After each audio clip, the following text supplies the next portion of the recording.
ஓம் சாந்தி 5/11/2025. இனிமையான குழந்தைகளே, இந்த முழு உலகம் நோயாளிகளின் மிகப்பெரிய மருத்துவமனை. பாபா முழு உலகத்தை நோயற்ற உலகமாக ஆக்க வந்துள்ளார். கேள்வி: எந்த ஒரு நினைவு இருந்தது என்றால் ஒரு பொழுதும் மன சோர்வு அல்லது துக்கத்தின் அலை வர முடியாது. பதில்: இப்பொழுது நாம் இந்த பழைய உலகம் மற்றும் பழைய சரீரத்தை விடுத்து வீட்டிற்கு செல்வோம். பிறகு புதிய உலகத்தில் மறுபிறவி எடுப்போம். நாம் இப்பொழுது ராஜயோகத்தை கற்றுக்கொண்டு இருக்கிறோம். ராஜ்யத்திற்கு செல்வதற்காக தந்தை குழந்தைகளாகிய நமக்காக ஆன்மீக ராஜஸ்தானத்தை உருவாக்கி கொண்டிருக்கிறார். இது நினைவில் இருந்தது என்றால் துக்கத்தின் அலைகள் வர முடியாது. பாடல்: தாயும் நீயே தந்தையும் நீயே. ஓம் சாந்தி. இந்த பாடல் குழந்தைகளாகிய உங்களுக்காக அல்ல, புதியவர்களுக்கு புரிய வைப்பதற்காக. இங்கு அனைவரும் அறிவாளிகள் என்று கிடையாது. அறிவற்றவர்கள் அறிவாளிகளாக ஆகிறார்கள். நாம் எவ்வளவு புத்தியற்றவர்களாக இருந்தோம் என்பதை குழந்தைகள் புரிந்துள்ளார்கள். இப்பொழுது தந்தை நம்மை அறிவாளியாக ஆக்குகிறார். எப்படி பள்ளிக்கூடத்தில் படித்து குழந்தைகள் எவ்வளவு அறிவாளிகளாக ஆகிவிடுகிறார்கள். ஒவ்வொருவரும் அவரவர் அறிவினால் வழக்கறிஞர், பொறியாளர் ஆகிறார்கள். இங்கேயோ ஆத்மாவை அறிவாளியாக ஆக்க வேண்டியுள்ளது. ஆத்மாதான் படிக்கிறது ஷரீரத்தின் மூலமாக. ஆனால் வெளியில் கிடைக்கும் அனைத்து கல்விகளும் குறுகிய காலத்திற்கு ஷரீர நிர்வாகத்தின் பொருட்டாகும். ஒரு சிலர் மதமாற்றம் கூட செய்கிறார்கள். இந்துக்களை கிறிஸ்தவர்களாக ஆக்கிவிடுகிறார்கள். என்றாலும் கூட எதற்காக? சிறிதளவு சுகத்தை பெறுவதற்காக. பணம், தொழில், வசதிகள் சுலபமாக கிடைப்பதற்காக மற்றும் வாழ்க்கை தேவைக்காக. நாம் முதலில் ஆத்ம உணர்வுடையவராக வேண்டும் என்பதை இப்பொழுது குழந்தைகளாகிய நீங்கள் அறிந்துள்ளீர்கள். இதுதான் முக்கியமான விஷயம். ஏனென்றால் இது நோயாளிகளின் உலகமாக இருக்கிறது. நோயாளியாக ஆகாத எந்த ஒரு மனிதனும் இருக்க முடியாது. ஏதாவது ஒரு வியாதி கட்டாயம் வந்து கொண்டுதான் இருக்கும். இந்த முழு உலகம் மிக பெரிய மருத்துவமனை. இதில் மனிதர்களும் தூய்மையற்றவர்களாக நோயாளிகளாக இருக்கிறார்கள். ஆயுள் கூட மிகவும் குறைவாக இருக்கிறது. திடீரென்று மரணத்தை அடைந்து விடுகிறார்கள். காலனின் பிடியில் வந்து விடுகிறார்கள். இதுவும் குழந்தைகளாகிய நீங்கள் அறிந்துள்ளீர்கள். குழந்தைகளாகிய நீங்கள் பாரதத்திற்கு மட்டுமல்ல, முழு உலகத்திற்கும் மறைமுகமான வழியில் சேவை செய்கிறீர்கள். முக்கியமான விஷயமாவது தந்தையை யாரும் அறிந்து கொள்ளாமல் இருக்கிறார்கள். மனிதர்களாக இருந்தும் கூட பரலோக தந்தையை அறிந்து கொள்ளாமல் உள்ளார்கள்.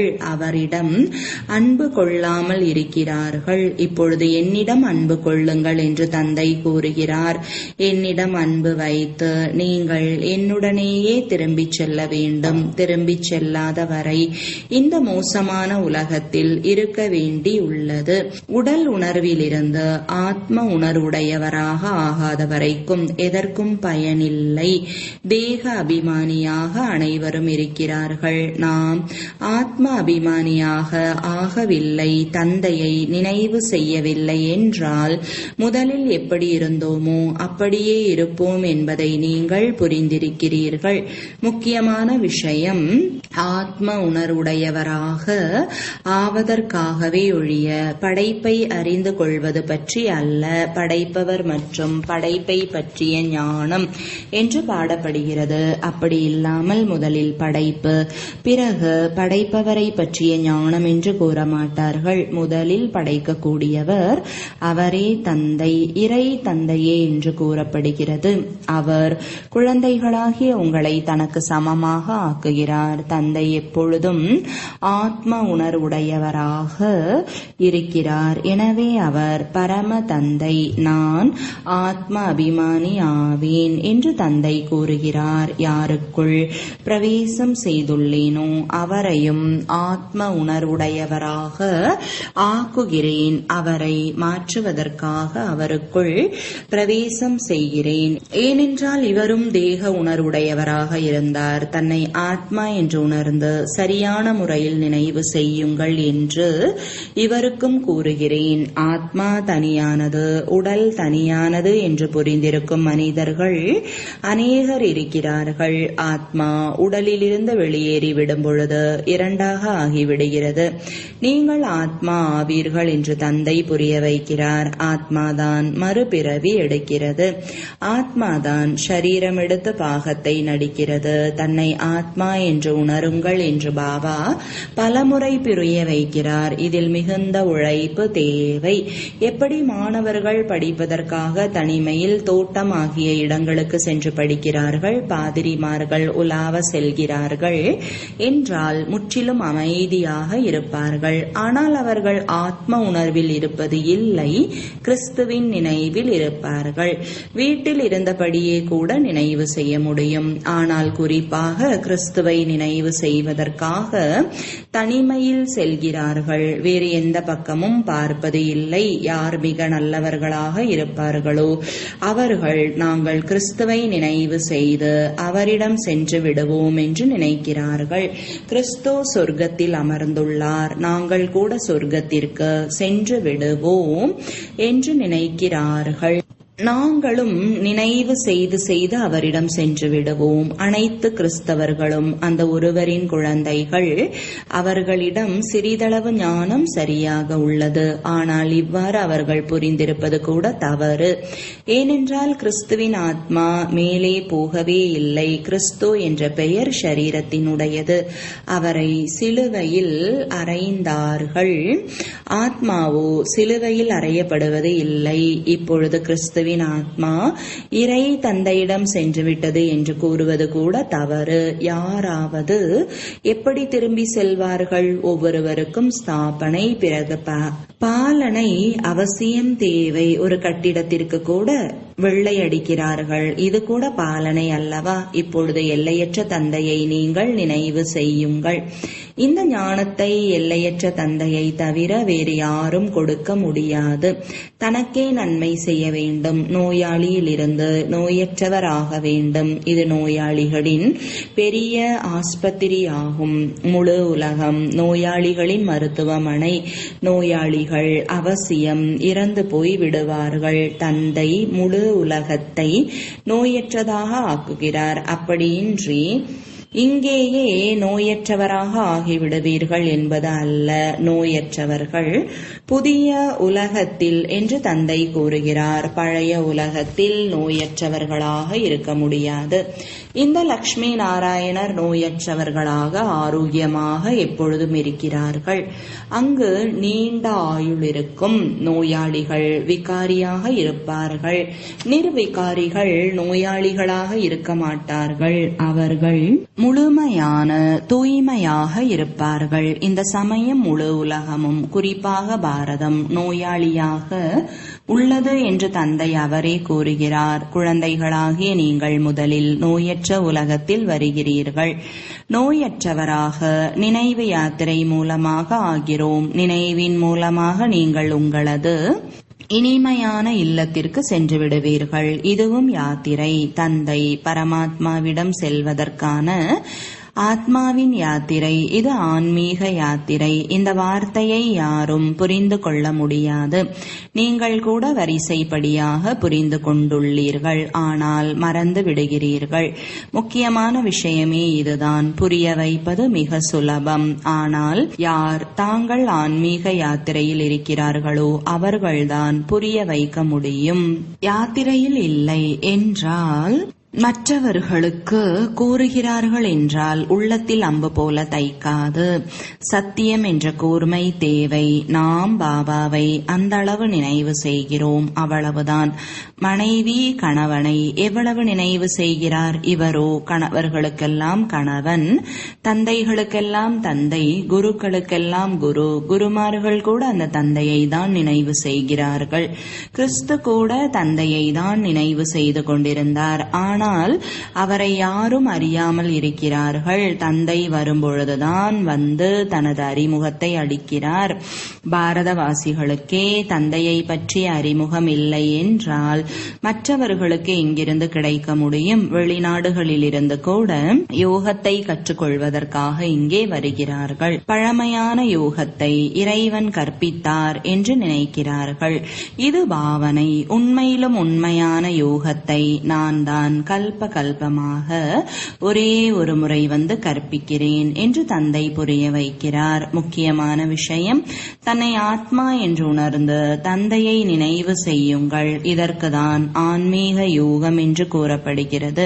பிற அனைத்தும் ஸ்தூல யோகம். பிரம்மத்துடன் நினைவு வைக்கிறார்கள். அது தந்தை அல்ல, அது வசிப்பதற்கான இடம். எனவே சத்தியமானவர் ஒரே ஒரு தந்தை.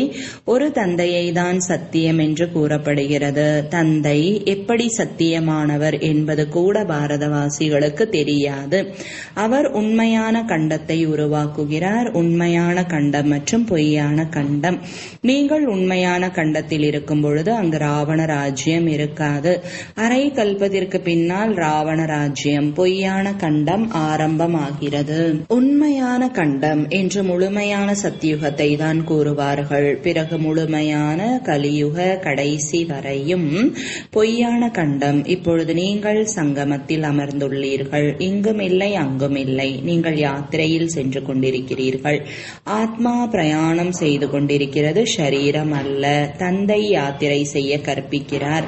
இங்கிருந்து அங்கே செல்ல வேண்டும், உங்களுக்கு இதை கற்பிக்கிறார். அவர்கள் பிறகு சந்திரன், நட்சத்திரங்கள் ஆகியவற்றின் பக்கம் செல்வதற்காக பயணம் செய்கிறார்கள். அதில் எந்த நன்மையும் இல்லை. இந்த பொருட்களால் அழிவுதான் ஆகிறது. மற்றபடி இவ்வளவு உழைப்பும் வீணானது. அறிவியலின் மூலமாக அமைக்கப்படும் இந்த எல்லா பொருட்களும் வருங்காலத்தில் உங்களுக்கு தான் உதவப் போகிறது என்பதை நீங்கள் அறிந்துள்ளீர்கள். இந்த நாடகம் அமைக்கப்பட்டுள்ளது. எல்லையில்லாத தந்தை வந்து கற்பிக்கிறார். எனவே எவ்வளவு மதிப்பு வைக்க வேண்டும்? அந்த அளவிற்கு ஆசிரியர்கள் மீது மிகுந்த மதிப்பு வைப்பார்கள். நல்ல முறையில் படித்து தேர்ச்சி பெற்று விடுங்கள் என்று ஆசிரியர் கட்டளையிடுவார்.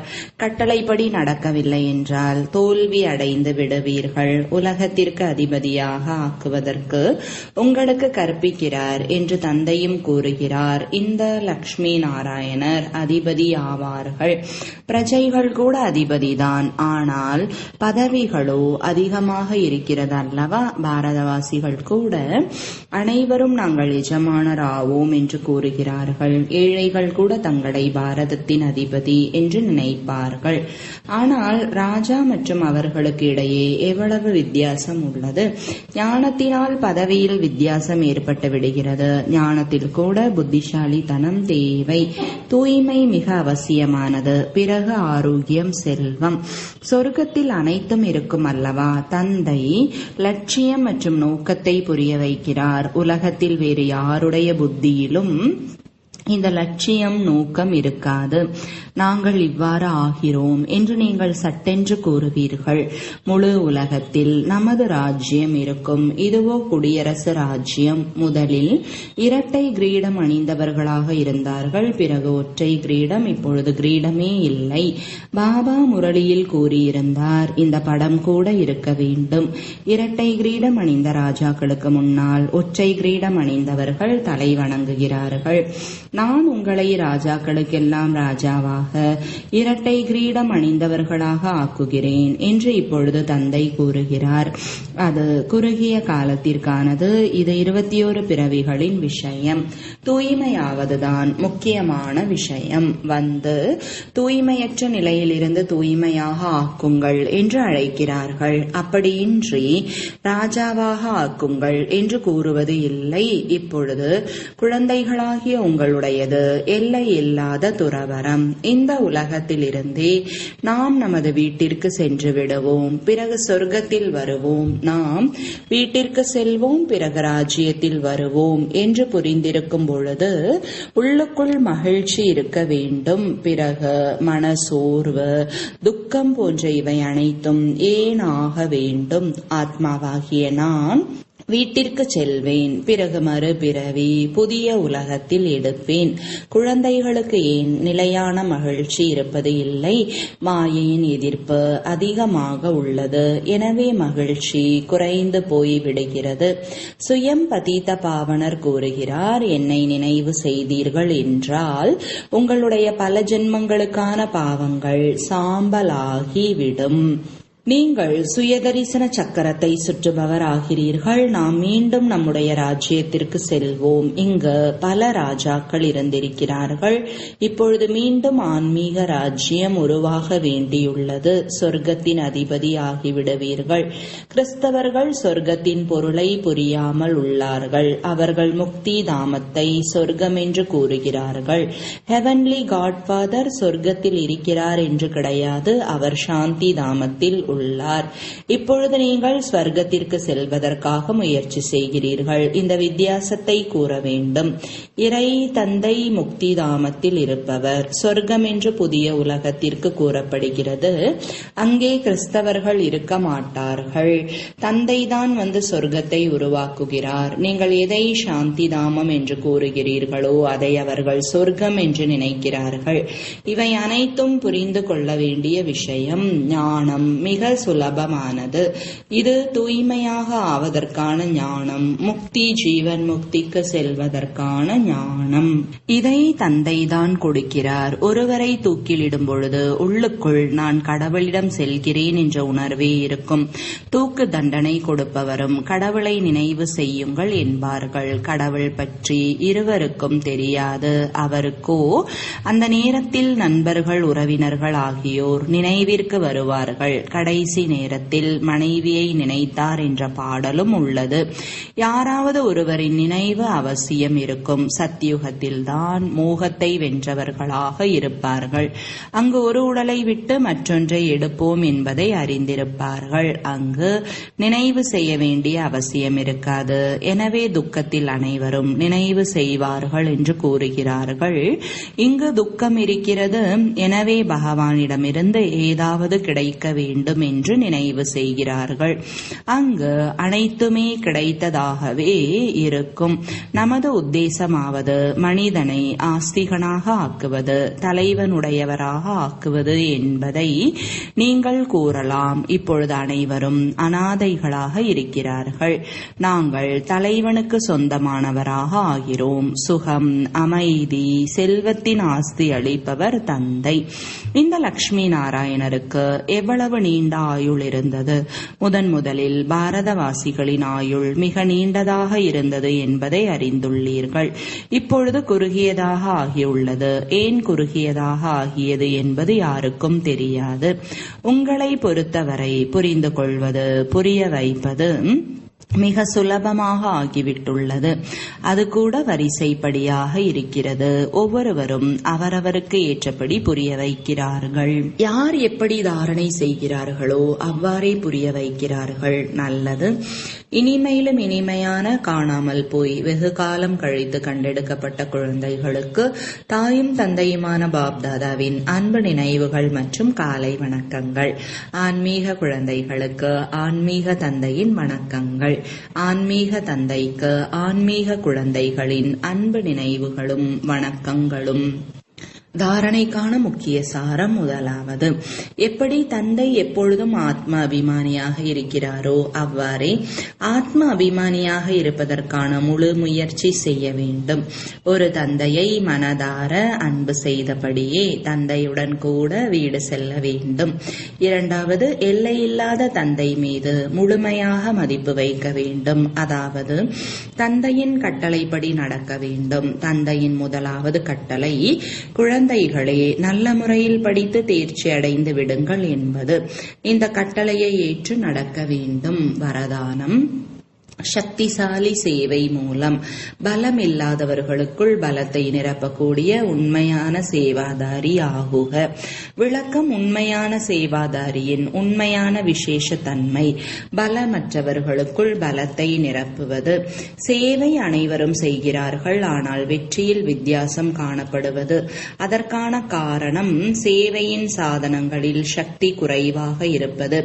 எப்படி வாளில் கூர்மை இல்லை என்றால் அந்த வாள் பயனற்று போகும். அதுபோல சேவையின் சாதனங்களில் நினைவின் கூர்மை இல்லை என்றால் வெற்றி இல்லை. எனவே சக்திசாலி சேவாதாரி ஆகுங்கள். பலமற்றவருக்குள் பலத்தை நிரப்பி தகுதியுள்ள ஆத்மாக்களை வெளிக்கொண்டு வாருங்கள். அப்பொழுதுதான் உண்மையான சேவாதாரி என்று சொல்வார்கள். ஸ்லோகன்: ஒவ்வொரு குழப்பமான சூழ்நிலையையும் பறக்கும் கலைக்கான சாதனம் என்று புரிந்து கொண்டு பறந்து கொண்டே இருங்கள். அவ்யக்த சமிஞ்சை அஷரீரி அல்லது விதேகி நிலையின் பயிற்சியை அதிகப்படுத்துங்கள். அஷரீரி ஆவது சுலபம்தான். ஆனால் ஏதேனும் ஒரு பிரச்சனை முன்னால் வரும்பொழுது, ஏதேனும் ஒரு குழப்பத்தில் வரக்கூடிய குழப்பமான சூழல்கள் இருக்கும் பொழுது நினைத்த உடனேயே அஷரீரி ஆகிவிட வேண்டும். இதற்காக நீண்ட கால பயிற்சி தேவை. யோசிப்பதும் செய்வதும் ஒரே நேரத்தில் நடைபெற வேண்டும். அப்போது கடைசி பேப்பரில் தேர்ச்சி அடைய முடியும். ஓம் சாந்தி.